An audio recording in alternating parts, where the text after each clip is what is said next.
apie jį. Čia toms mergaitėms, kurios nori sužinoti, kokių santykių jis nori. Apie žmogų, kuris jums patinka, arba su kuriuo jūs esate, arba galbūt dar tik tai pati pradžia kažkokia tai, arba netgi galbūt jūs jau senai su juo esate pažįstami, ne? Bet ne visai suprantate, kokių santykių jisai nori. Na ir pasižiūrime, ne? Pirmiausia, pasižiūrim jūs. Kas jūs? Kad pažintumėt save, ar tikrai tai jums. Kokios pas jūs energijos šiuo metu.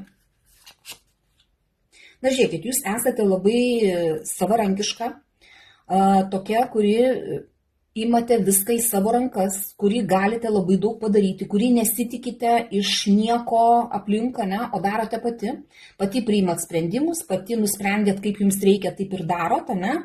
Gilinatės į aplinką. Žodžiu, jums labai svarbi informacija. Pirmiausia, surenkat informaciją, tada tik tai darote, ne, nieko nedarote impulsyviai. Mokate pamanipuliuoti, kai jums reikia. Ne? Nu, žmogus toksai, kurio rankose yra visi įrankiai. Ne? Jūs galite labai daug. Svarbiausia, kad jūs norėtumėt. Nu, tokia energinga moteris esate, ne? Ir, nu, tokia ir žingeidi, ir galinti daryti, galinti eiti ir įgyvendinti savo norus, savo planus. Gerai. Čia netinka toms, kurios tylios, ramios, sėdi kažkur kamputį, laukia, kad jas užkalbins. Čia jūs patys galite pačios, ne? Galite eiti užkalbinti žmogų, kuris jums patinka, galite pakviesti į pasimatymą, nebijot kalbėtis apie kažką. Tai prasme, jūs labai pačios energingos, aktyvios. Vat tokios esate. Apie ką čia bus kalba? Vat būtent tokioms moterims galbūt ir sunku suprasti, ko nori iš jų vyrai. Ne? Gerai. Jūsų tas vyrukas, apie kurį jūs galvojate, kokie jis nori matyti savo moterį. Ne? Kokia jis įsivaizduoja savo moterį šalia savęs, kokia ta moteris turėtų būti. Na, žiūrėkit, jisai ir nori tokios moters, kaip panašiai kaip jūs ir esate. Galbūt dėl to jūs ir esate kartu, ne? Galbūt tas ir pasirinkimas yra, nes jisai nori tokios, kuri gali už save pastovėti, kuri gali pakovoti už savo teisybę, ne? Kuri nelaiko, ta prasme, užantyje ten užslėpus kažką tai, kad maždaug patys susigalvokit, o sako iš karto, ne? Žodžiu, kuri gali daryti pasirinkimus, kuri ir turi iš ko rinktis. Ne? Va taip jisai tokios ir nori moters šalia savęs. Ne kažkokios tylios pelytės, o tokios, nu, tokio, kad, nu, eitų ir darytų. Nebijotų pasakyti, išsakyti, ko nori. Nebijotų net ir kažką tai aštraus pasakyti, galbūt net ir kritikos kažkokios tai pažerti. Va, jisai va tokios moteris ir nori šalia savęs. Kas jam nepatinka moteryse apskritai, ne? Vat kokios moterys jam nepatinka, kokios savybės pas moterį jam nepatinka. Imperatorius arkanas. Nors ir jisai nori tokios moters, kuri išsako savo nuomonę, gina savo tiesą, bet nenori, kad moteris būtų vyru. Nu, ta prasme, kad moteris nediriguotų absoliučiai visko ir kad, nu, neatliktų jūsų poroje vyriško vaidmens, ne? Kad nebūtų taip, kaip jinai pasakė ir viskas ir niekaip niekitaip, nors kaip ir savo nuomonę jinai turi turėti, ne? Pagal jo supratimą, turi turėti net ir pasirinkimus, bet vis tiek neturi atlikti vyriško vaidmens jūsų poroje. Gerai, kokios moterys jį traukia pasąmonėje? Tokios draugiškos, švelnios, moteriškos, tokios, kurios, nu, galbūt jam net vaikystėje primena jo mamą, galbūt, ne, va, tokia, primena jo vaikystę pačio, ne, prasme, nes čia draugystė. Draugystė tokia, kai būdavo vaikystėje, smėlio dėžiai, žodžiu, kai nesipeša, kai dalinasi visko, ne, va, jisai, jo pasąmonėje, va, tokios moterys jį traukia, tokios draugiškos, geros, švelnios, moteriškos, va, tokios, ne. Gerai, o kokios moterys jį atstumia pasąmonėje?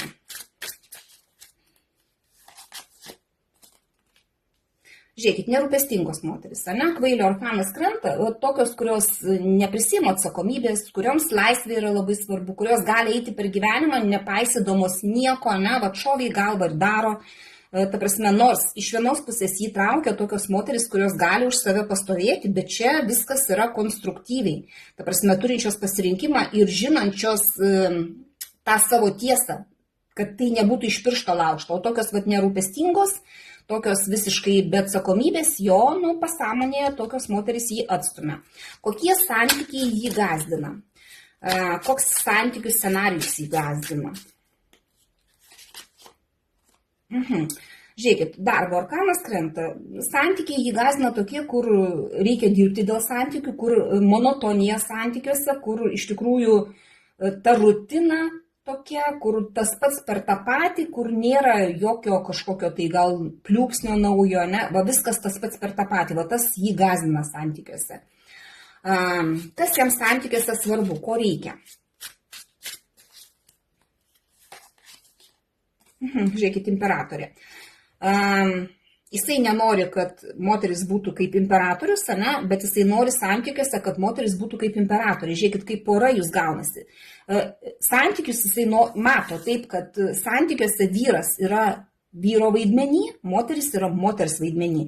Ir santykius jisai įsivaizduoja tokius, kad moteris yra kaip šeimos židinio saugotoja, rūpestinga mama, rūpestinga žmona, tokia, kuri rūpinasi namais, komfortų namų, namiškių komfortų. Va taip jisai įsivaizduoja santykius, ne? Jam tai yra svarbu. Ir kad moteris būtų jo tokia, kaip karalienė, kaip ant piedestalo, į kurią gražu pasižiūrėti ir kuri ir šilumą duoda, ne? Ir kuri galbūt net ir pati turi savo rankose valdžią kažkokią tai, gal net ir savo kažkokį tai užsiėmimą gali turėti, ne? Bet šeimoje jinai atlieka moters vaidmenį. Gerai, ir kokius jo bruožus reikia atkreipti dėmesį, priimti jį kaip, kad jisai toks yra, ne? Ir ko net nereikia bandyti pakeisti, suprasti.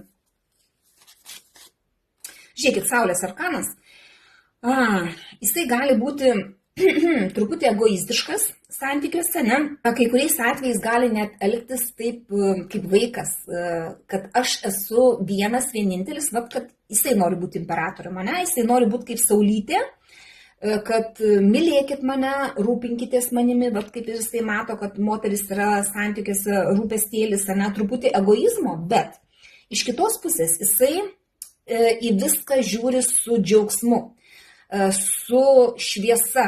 Ta prasme, jame nėra nei kažkokių ten paslėptų minčių, jisai atviras. Jisai, jeigu jam kažkas netiks, jisai išsakys, jisai nelaikys nieko užslėpęs, užanti kažkur, tai jeigu jam kažkas nepatiks, jisai pasakys, kaip saulės šviesa, ne? Aiškumą iš karto duos, ne? Jeigu kažkas tai ten jumise erzins, ne? Jisai išsakys, jeigu kažko jisai norės, jisai pasakys, ko jisai nori.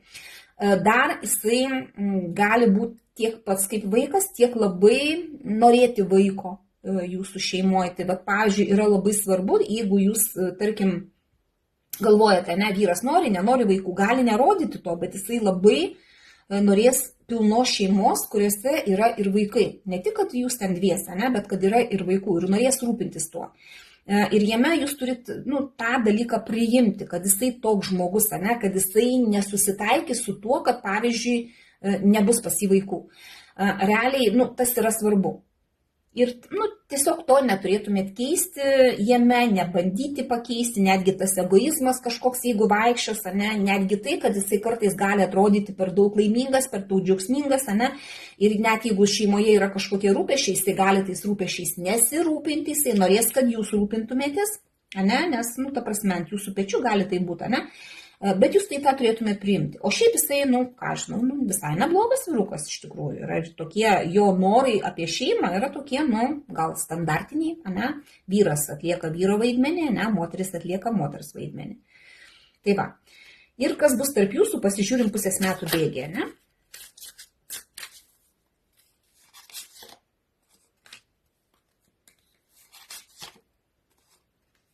Na, žiūrėkit, iš vienos pusės tai šeimos arkanas krenta, ne, bet iš kitos pusės tai yra truputį toks gal vienas truputį į savo reikalus įlindęs, kitas į savo reikalus įlindęs. Ir čia galbūt ir bus tas toksai gal net laikinas atšalimas kažkoks, tai kai kiekvienas rūpinatės savo reikalais, bet vėlgi tai šeimos arkanas. Vis tiek jūs kaip šeima būsite, ne, artimiausiu metu.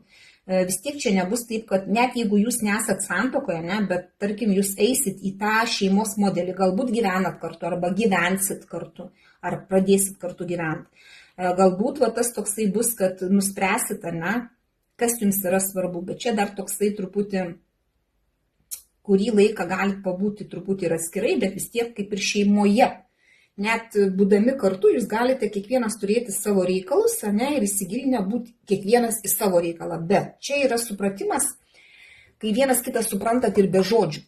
Net jeigu ir nesikalbat, net jeigu kiekvienas įlindęs į savo darbus, jūs vis tiek vienas kitą jaučiat.